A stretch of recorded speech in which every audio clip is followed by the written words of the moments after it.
सौरभ हत्याकांड के महज कुछ ही महीनों बाद एक बार फिर से पूरे देश को दहला देने वाली हत्याकांड को अंजाम दिया गया है।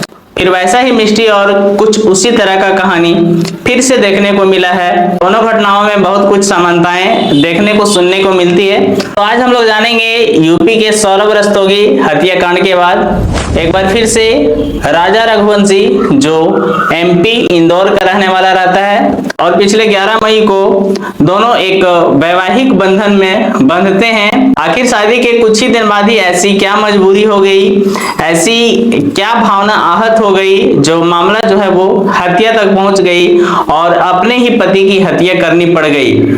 मामला क्या था हम लोग विस्तार से जानने की कोशिश करेंगे।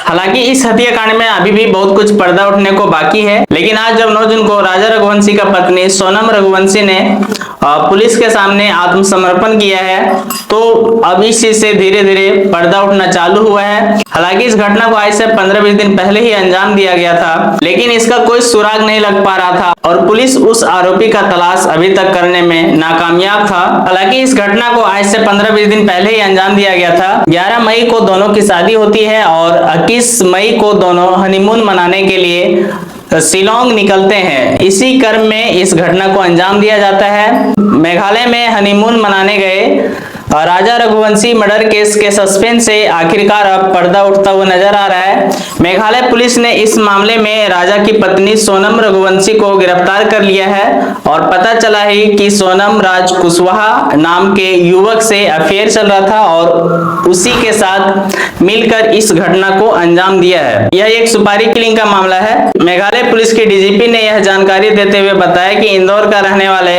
राजा रघुवंशी हत्याकांड में उसकी पत्नी सहित 4 लोगों को गिरफ्तार कर लिया गया है। मेघालय के डीजीपी आई नोंगरंग ने बताया कि राजा रघुवंशी हत्याकांड में पत्नी सोनम ने यूपी के गाजीपुर में पुलिस के समक्ष सरेंडर कर दिया। वहीं 3 हमलावरों को देर रात रेड में गिरफ्तार कर लिया गया।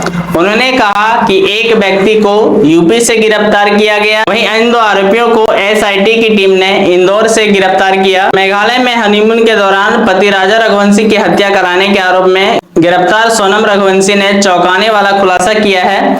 उसने खुद को पीड़ित बताया है। पुलिस सूत्रों के मुताबिक सोनम ने पूछताछ में दावा किया कि वह कोई हत्यारी नहीं है बल्कि खुद एक पीड़ित है। उसने दावा कि उसे अगवा किया गया था और अपहरणकर्ताओं ने उसे गाजीपुर लाकर छोड़ दिया। मेघालय में हनीमून के दौरान इंदौर के नवविवाहित जोड़े राजा रघुवंशी और सोनम रघुवंशी के मामले ने पूरे देश को झकझोर कर रख दिया है। इस मामले में बेहद सनसनीखेज खुलासा हुआ है जिसने सभी को हैरान कर दिया है। मेघालय पुलिस ने बताया कि सोनम रघुवंशी ने ही अपने प्रेमी राज कुशवाहा के साथ मिलकर अपने पति राजा की हत्या की साजिश रची थी। आरोप है कि उन दोनों ने मध्य प्रदेश के रहने वाले 3 लोगों को सुपारी देकर हनीमून के दौरान अपने पति राजा की हत्या करवाई।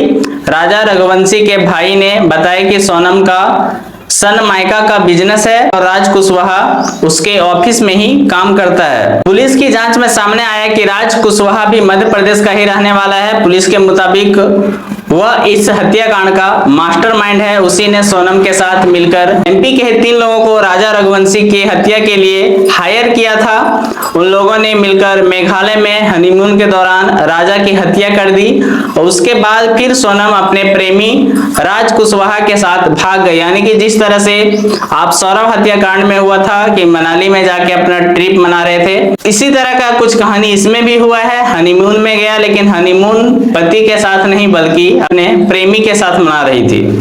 2 जून को राजा का शव मेघालय के चेरापूंजी के पास सोहरारी में एक घाटी में मिला था। इस मामले में सोनम रघुवंशी की गिरफ्तारी के बाद मध्य प्रदेश के रहने वाले राज कुशवाहा के साथ 3 हमलावरों जिसमें बिक्की ठाकुर, आनंद और आकाश को सागर से पकड़ लिया गया है। मेघालय के डीजीपी ने बताया कि 3 लोगों को गिरफ्तार किया गया है जबकि आत्मसमर्पण करने वाली महिला की पहचान राजा रघुवंशी की पत्नी सोनम के रूप में हुई है। सोनम के पकड़े जाने के बाद पुलिस अधिकारियों ने उसे प्रारंभिक उपचार के लिए सदर अस्पताल में भेज दिया, जहां पे उसकी मेडिकल चेकअप भी करवाया जा रहा है। पहले तो अपने आप को हत्यारी नहीं बल्कि एक पीड़ित के रूप में अपने आप को सामने लाने का कोशिश की और इस घटना को छुपाए जाने के बहुत भरसक प्रयास किया गया, लेकिन अंततः सोनम रघुवंशी जो है पुलिस के सामने आत्मसमर्पण करती है।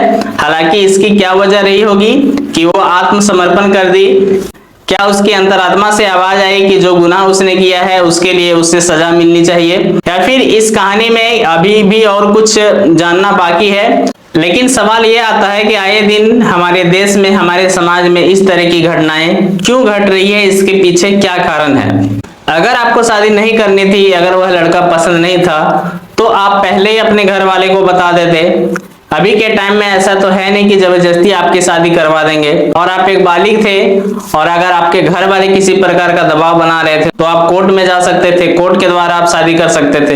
लेकिन शादी होने के बाद जिसमें एक अपना परिवार तो होता ही है, लेकिन एक रिश्ता दूसरा परिवार से भी जुड़ता है और उस परिवार में भी जिंदगियां होती है और वह लड़का एक माँ बाप का सहारा होता है, एक परिवार का सहारा होता है। आपको यदि शादी नहीं करनी थी तो पहले ही आप उसी लड़के के साथ, जो आपका प्रेमी है, उसके साथ आप जा सकते थे, उसके साथ आप शादी कर सकते थे। लेकिन हत्या तक का सिचुएशन क्यों आ जाता है।